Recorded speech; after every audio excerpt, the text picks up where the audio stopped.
director of the Texas Department of Public Safety insisting police could have stopped the deadly attack 3 minutes after it began. The only thing stopping a hallway of dedicated officers from entering room 111 and 112 was the on-scene commander, who decided to place the lives of officers before the lives of children. This image, obtained by ABC affiliate KView, showing officers equipped with rifles and a ballistic shield they could have used to storm the room at 11:52 a.m. More shields and rifles seen in this image, first obtained by the Texas Tribune at 12:04 p.m. And then this image, first obtained by the New York Times, showing nearly a dozen officers in the hallway at 12:46 p.m., moments before they finally took down the gunman. The massacre lasting 77 minutes. The officers had weapons, the children had none. The officers had body armor, the children had none. The officers had training, the subject had none. 1 hour, 14 minutes and 8 seconds. That's how long the children waited and the teachers waited in rooms 111 to be rescued. McCraw also saying officers wasted time searching for a key for a door that wasn't locked. While dozens of officers waited, kids were calling 911 from inside for over 40 minutes.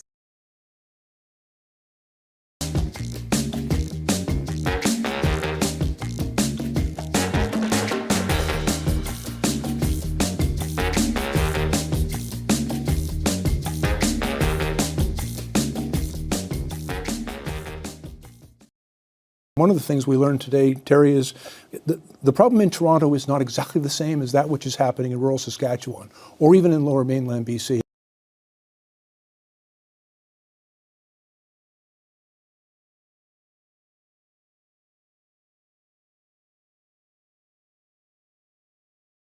Mr. Speaker, we know that 70% of firearm deaths in this country are suicides.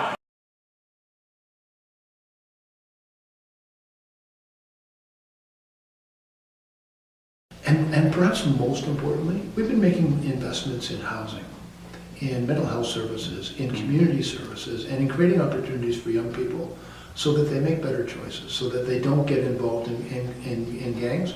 We invested almost $350 million in reducing gun and gang violence right across the country.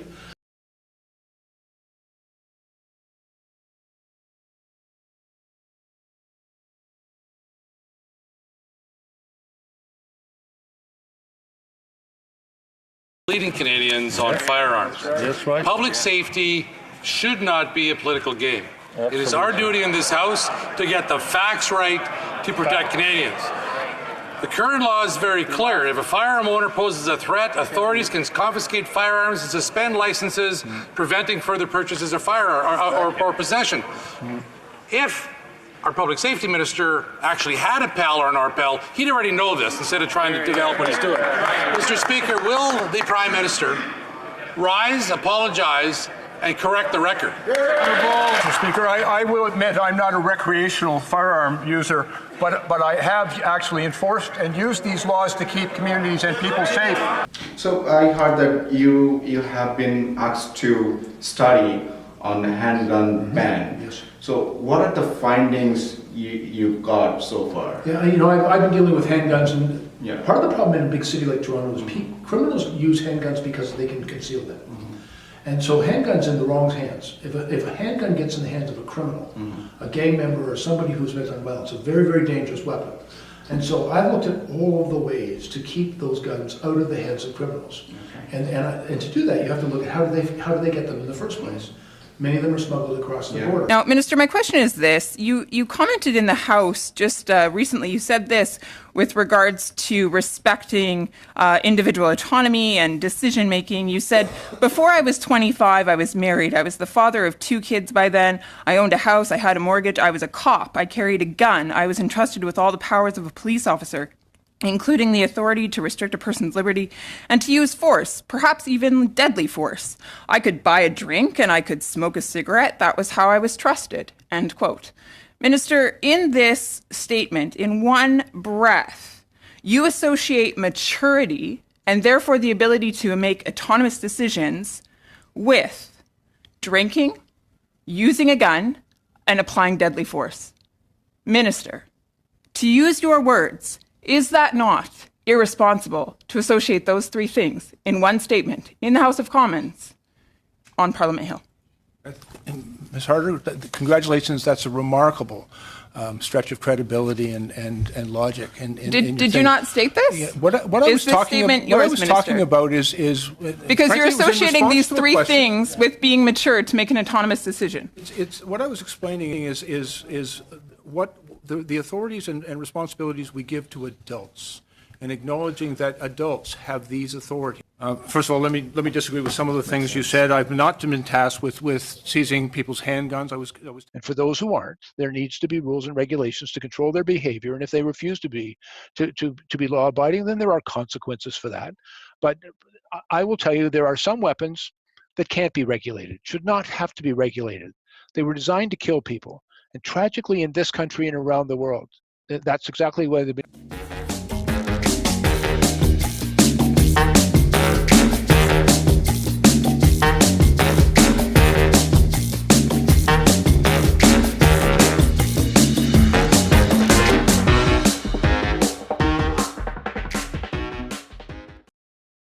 Comments are suggesting that some of them would fire on the police. I never said that. No, never. I never said that. Never said that, Bill. See, Bill. That's See, that's a lie. That's a lie. That's a lie. You know, So far, not only do you actually don't know the storage requirements for a restricted firearm, and you said twice on TV that you can just take your handgun and put it in a locked room. That's untrue. You have two legal ways to store a handgun: in a safe, vault, or unloaded, secure locking device on the firearm in a locked case. Not in a room that's securely locked. You're thinking non-restricted firearms. Yeah. So someone that's enforced the law apparently for so long, you think you know even the smallest detail about that. And then you just told me I said something that I didn't say, and it's on video. You could even go look it up yourself. See, this is a problem, right? And I'm just looking for honest discussion, honest conversation with honest people that really want to solve the problem, and you just told me a lie. That I said that people are going to open fire on the police. I never said that in my life. Not in my life. The video is right there in your computer. So I don't watch your videos, now, Rod. I have to confess. well, apparently you just did. You just told me that you did. It's been reported to me. Oh, so it's hearsay. No, but I've seen it written that you said implied that people would be, children could be injured in the crossfire of this thing. And quite frankly, I think that no, I never said crossfire. And the problem is when you pay the media $600 million to tell your story, this is exactly what you get. So people are running around out there thinking that I'm saying that the people are going to open up on police. And you digress. Yeah. I'm just telling you. I wish you a safe journey. Well, I appreciate your time. Thank you. Thank you. We're going to go visit some more of your colleagues. Good. Yes. Thank you, Bill. I appreciate it. I was tasked with conducting an examination. Harder, we're not afraid of examining the facts and listening to all points of view. The evidence and the experience. You are when you host consultations that are by invite only. And so we're doing That's that. not exactly public, is it? And Ms. Harder, I would also tell you that I appreciate that the data is incomplete, but I can tell you about a complete sample of data, which is the data that was collected during my tenure as the Chief of Detectives and then the Chief of Police in Toronto.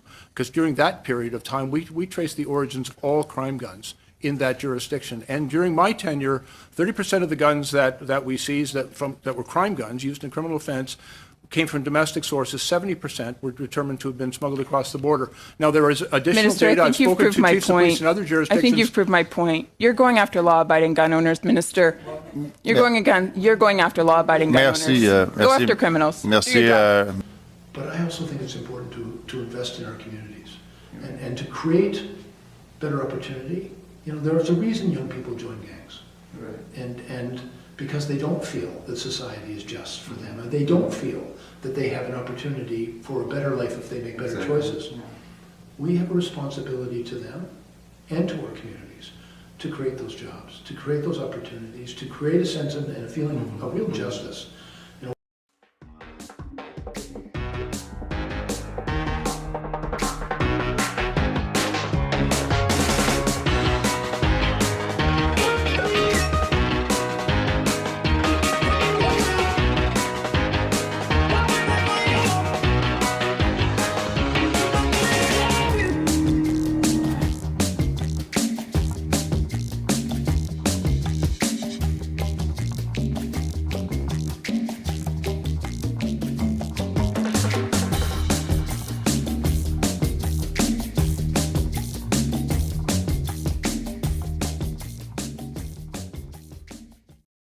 authorities. And in fact, those were some of the authorities. And it was quite frankly in response to a suggestion that was coming from someone else, suggesting that people at the age of 25 So it's not irresponsible to legally use a firearm then? I'm sorry? I was a police officer, ma'am. And I the only time I've ever carried a firearm So is I as a think, police Minister, you would agree with me then, if an individual lawfully owns a firearm and lawfully uses a firearm, they have the right to do so, correct? And that would be a responsible thing to do, would it not? I think it's important for everyone who lawfully possesses a firearm to do, first of all, to acquire it legally and have all the licenses and permits, training that is required. Absolutely. To store it securely so that it doesn't end up in the hands of someone who might commit a violent crime with it. Absolutely. To use it responsibly, and for example, for handguns, that would involve usually target shooting at a range. And when it comes time to dispose it, that they would do so according to the law and regulations to ensure that that firearm does not end up in the hands of someone that it shouldn't end up in. And that's how I would define responsible firearm ownership. And I have no problem agreeing with you on that, Minister. Now, We need to pass new laws. And so when I went back to the Prime Minister and said, here are the things we need to do, we had just passed Bill C-71, which is a very good piece of legislation. Right. It requires more extensive background checks before anyone can buy a firearm. It improved the security of firearms in transport. They were good common sense public safety measures. And we had just passed that legislation. Also been working with the city and had many conversations with Mayor Tory about additional things we can do right here in Toronto to deal with the availability of guns in Toronto. So securing the border, making them harder for criminals to access through either stealing them or through having somebody purchase them legally and then sell them illegally. All of those things are measures we're bringing forward. 9% of guns used in crimes were traced back to legal owners. Only 9% were traced back to legal owners. But Minister, you're under this this instruction from the Prime Minister to basically seize all handguns from Canadians. Now, here's the thing: if only 9% of those handguns belong to people who have properly registered, I'm just wondering how you're planning to get that other 89%. Will you just go knocking on every single Canadian door and search and seize every single house across this country in order to get those handguns that are not registered? Or how do you plan on taking those handguns off of the streets? Because, Minister, my point is this. People in this country, the large majority of them, responsibly own their handgun and responsibly use their handgun. Only 9% of firearms that are used in a crime are traced back to someone who has a registered firearm. So, Minister, it is going to be relatively impossible to get those illegal firearms off the street by legislating them. Don't you agree? But the fact that the government can't solve their problems, can't solve their crime problem, so they want to come to me and take property from me without justification, then that's a problem for me because I haven't done anything but follow the rules to the letter forever. And I hope you'll continue to do that. And what I have proposed in our platform is to implement additional rules that will make it far more difficult for your guns to end up in the hands of someone who would commit a crime. I don't suspect for a minute, I'm absolutely certain, Rod, you are a responsible firearm owner and obey all the rules. We wish to bring forward additional rules which I believe are necessary to make it far less likely that your firearms can be stolen or otherwise diverted. Well, it can't be stolen because you're going to take a bunch of them. Well, right? That's an easy fix. We're talking primarily about handguns, and there will be additional restrictions which require that all of them be stored in a safer vault.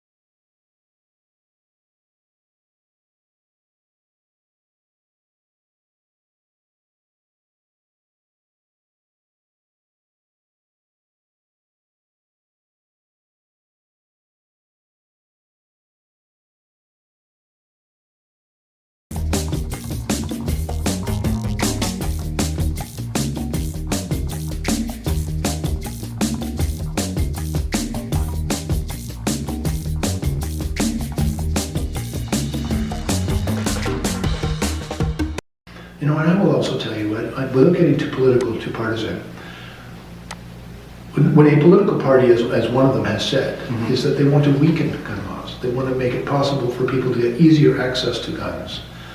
I think that's a mistake. Yeah.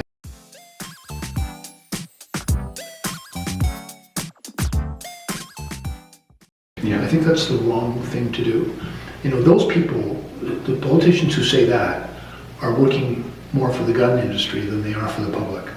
I think there is no greater responsibility for any government than the protection of their citizens. Do you think it's meant to be? 'Cause I feel like letting go. Can I spend some energy? My battery's pretty low. Do you see with clarity? Gotta tell you I know. What a possibility. Come and listen close. I am trying to see you can go your way. We can stop all day. But we never see where we've been before. Might as well be sure. So again, we end up blaming everyone. Just like we do, with no arms keeping till we're done. Nothing to gain, but we're not fooling anyone. Needless to say, it's only yours until it's done, till it's done.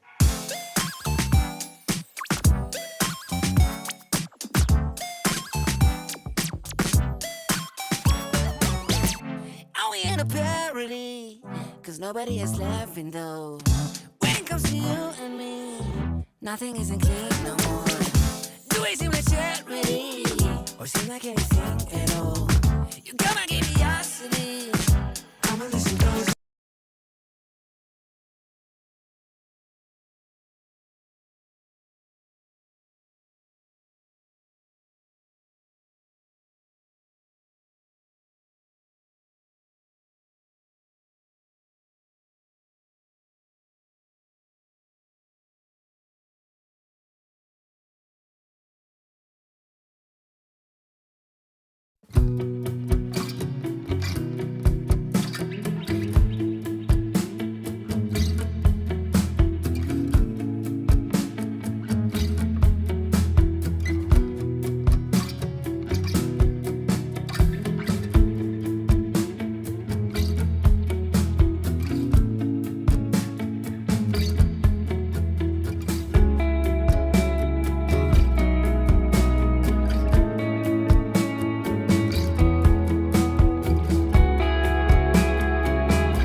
Bye.